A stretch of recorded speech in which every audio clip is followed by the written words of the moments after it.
Hello friends, स्वागत है तमारू मारा किचन में।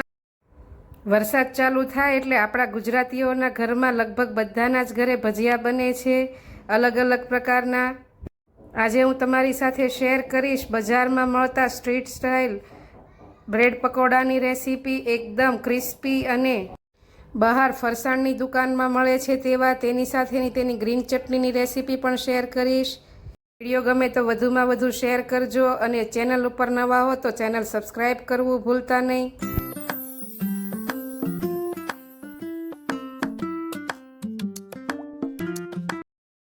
ब्रेड पकोड़ा बनावा माटे 500 ग्राम जेटला बटेकाने पाणीथी बराबर धोईने साफ करीने कुकर में मूकी स्वाद प्रमाणे मीठू अने 1-1.5 ग्लास जेटलू पाणी नाखीने 3 થી 4 विसल करी लेशुं। बटेका एकदम सॉफ्ट ने बफाई जवा जोईए ત્યાં સુધીમાં આપણે પકોડા માટેની બીજી પ્રિપેરેશન કરી લઈશું। પહેલાં આપણે તેની ગ્રીન ચટણી બનાવીશું। તેના માટે 1 કપ જેટલા લીલા ધાણા લઈ લઈશું, 1/4 કપ જેટલો ફુદીનો ફ્રેશ લઈ લઈશું, 3 થી 4 લીલી મરચી, તમે તીખું જે પ્રમાણે ખાતા હો તે પ્રમાણે લેવું, 1 ઇંચ જેટલા આદુના ટુકડા કરીને લઈ લઈશું, 6 થી 7 લસણની કળી લઈ લઈશું, 1 લીંબુનો રસ એડ કરીશું, તમે તેની જગ્યાએ દહીં પણ લઈ શકો, અને સ્વાદ પ્રમાણે મીઠું એડ કરીશું।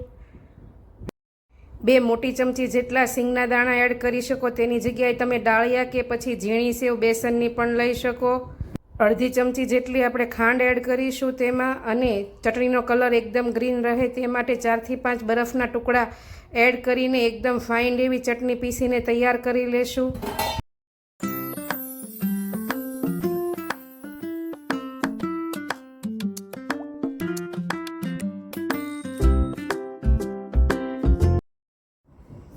ચટણી આપણી તૈયાર થઈ ગઈ છે, તમે તેનું ટેક્સચર પણ જોઈ શકો છો। હવે તેના માટે આપણે પહેલાં પકોડાનું બેટર બનાવી લેશું। તેના માટે મેં અહીં મોટા બાઉલમાં 1.5 કપ જેટલો ચણાનો લોટ લઈ લીધો છે, અને તેની સામે 4 મોટી ચમચી એટલે 1/4 કપ જેટલો ચોખાનો લોટ લઈ લઈશું। ચોખાના લોટથી પકોડા એકદમ ક્રિસ્પી બનશે। હવે તેમાં અડધી ચમચી જેટલી હળદર નાખીશું, 2 ચપટી જેટલી હિંગ એડ કરીશું, અને અડધી પોણી ચમચી જેટલા અજમા હાથથી ક્રશ કરીને આપણે એડ કરીશું। હિંગ અને અજમાથી પકોડા પચવામાં થોડા અઘરા હોય છે, જે સહેલાઈથી પચી જશે। અને સ્વાદ પ્રમાણે હવે તેમાં આપણે મીઠું એડ કરીશું। હવે મસાલાને બધાને વિપ્સથી આવી રીતે પહેલાં મિક્સ કરી દઈશું, અને પછી થોડું થોડું પાણી એડ કરીને આપણે થીક એવું બેટર બનાવી લેવાનું છે। એકદમ પતલું નહીં અને એકદમ થીક પણ નહીં, મીડિયમ થીક એવું બેટર આપણે તૈયાર કરીશું। એક દિશામાં આવી રીતે ફેટીને આપણે મીડિયમ થીક બેટર તૈયાર કરી લેવાનું છે।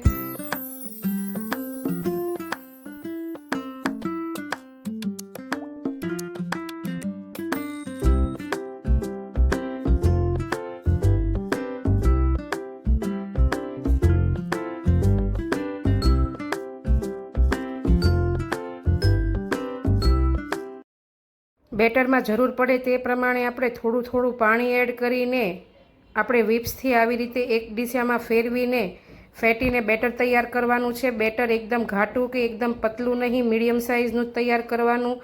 આવી રીતે બેટર તૈયાર થઈ જાય એટલે આપણે 2 થી 3 મિનિટ માટે તેને ફેટી લઈશું। તમે તેનું ટેક્સચર પણ જોઈ શકો છો। આ રીતે એકદમ પતલું પણ નહીં ને એકદમ થીક પણ નહીં તેવું રાખવાનું, અને ઢાંકીને તેને આપણે જ્યાં સુધી પકોડાનો મસાલો તૈયાર કરીએ ત્યાં સુધી 15 થી 20 મિનિટ જેટલો રેસ્ટ આપી દઈશું। હવે પકોડા માટે આપણે સ્પેશિયલ મસાલો તૈયાર કરવાનો છે। તેના માટે ખાયણીમાં 2 મોટી ચમચી જેટલા સૂકા ધાણા, 1 ચમચી જેટલી વરિયાળી, અને બંનેને આપણે ખાંડીને એકદમ અધકચરું એવું પીસી લેવાનું છે। તમે મિક્સરમાં પણ કરી શકો, પણ ખાંડીને કરવાથી મસાલાનો ટેસ્ટ એકદમ સરસ આવે છે। વરિયાળી અને ધાણાનો ટેસ્ટ પકોડાના મસાલામાં ખાસ છે, તેનાથી તેનો સ્વાદ એકદમ સ્ટ્રીટ સ્ટાઇલ આવશે। આપણા બટેકા બફાઈને તૈયાર થઈ ગયા છે। થોડા એવા ઠંડા પડે, એકદમ નહીં, ત્યાં સુધીમાં આપણે તેની છાલ ઉતારી લેશું। બટાકા એકદમ ઠંડા પડવા નથી દેવાના, થોડા એવા ગરમ હોય ત્યાં જ તેની છાલ ઉતારીને આપણે મેશરથી મેશ કરીશું, એટલે એકદમ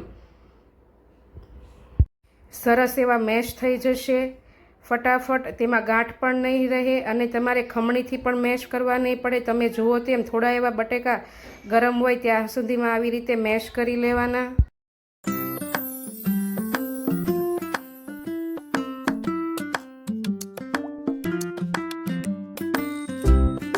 બટાટા બરાબર મેશ થઈ જાય એટલે હવે આપણે મસાલા માટેનો વઘાર કરી લઈશું. તેના માટે 2 ચમચી જેટલું તેલ આપણે પેનમાં ગરમ કરવા માટે મૂકી મીડિયમ ગેસની ફ્લેમ ઉપર તેમાં તેલ ગરમ થાય એટલે અડધી ચમચી જીરું, 2 ચપટી જેટલી હિંગ નાખીને બરાબર પહેલાં સાંતળી લઈશું. જીરું તતળી જાય એટલે તેમાં આપણે 5 થી 6 મીઠા લીમડાના પાન એડ કરીશું.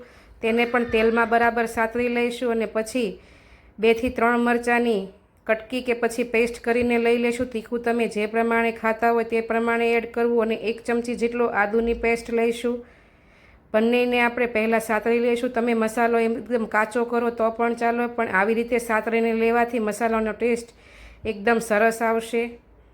હવે જે આપણે ધાણા અને વરિયાળીની પેસ્ટ કરીને રાખી હતી તે પણ તેમાં એડ કરી તેને પણ સાંતળી લઈશું.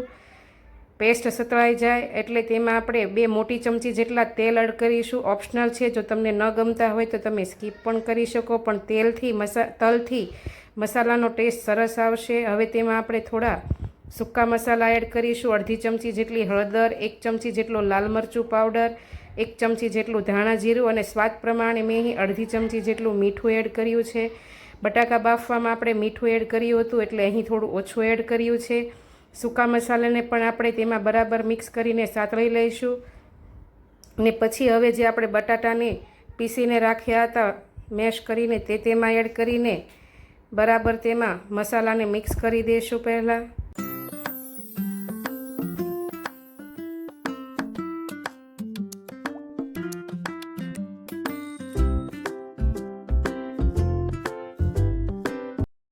મસાલા તેમાં બરાબર મિક્સ થઈ જાય પછી આપણે તેમાં ઉપરથી 1 ચમચી જેટલો પકોડાનો કે કોઈ પણ ગરમ મસાલો તમે એડ કરશો અને લીલા સુધારેલા ધાણા આપણે 1/4 કપ જેટલા એડ કરીને મસાલામાં બરાબર મિક્સ કરી દઈશું. તમે ગરમ મસાલો સ્કીપ પણ કરી શકો કે પછી ઘરનો કોઈ પણ બનાવેલો મસાલો એડ કરી શકો, ટેસ્ટ સરસ જ આવશે.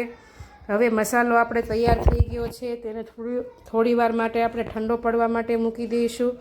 અને પછી બ્રેડની સ્લાઇસ લઈ લઈશું. આવી રીતે મીડિયમ સાઇઝની, બહુ મોટી પણ નહીં ને નાની પણ નહીં તેવી માપસરની બ્રેડ લઈશું. 2 બ્રેડ લઈને એક બ્રેડ ઉપર આપણે જે ગ્રીન ચટણી તૈયાર કરી છે તે બ્રેડ ઉપર ફેલાવી દઈશું અને બીજી બ્રેડ ઉપર આપણે ટમેટો કેચઅપ સ્પ્રેડ કરી દઈશું.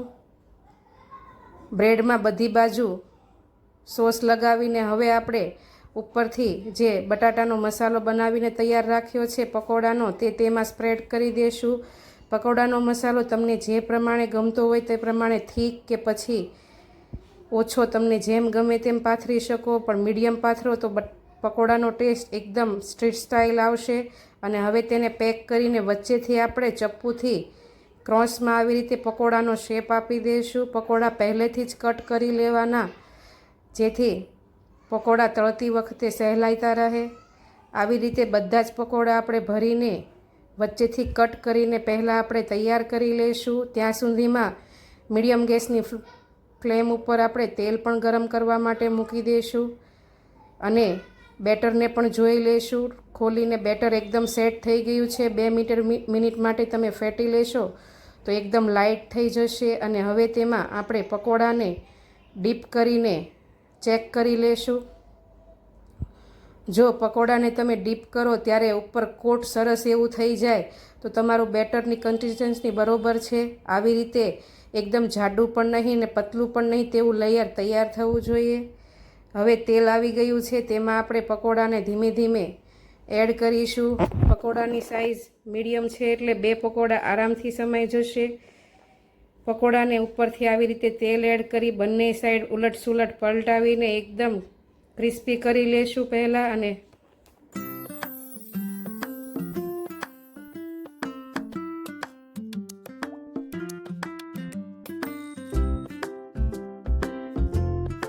અને ક્રિસ્પી કરીને પછી આપણે તેને તેલમાંથી લઈ બીજા બધા પકોડાને પણ આવી જ રીતે તળી લઈશું. જો તમે ક્યારે આ રીતે બ્રેડ પકોડા ન બનાવ્યા હોય તો એકવાર જરૂરથી ટ્રાય કરજો. એકદમ સ્ટ્રીટ જેવા જ બનશે, ક્રિસ્પી, કુરકુરા અને ટેસ્ટી.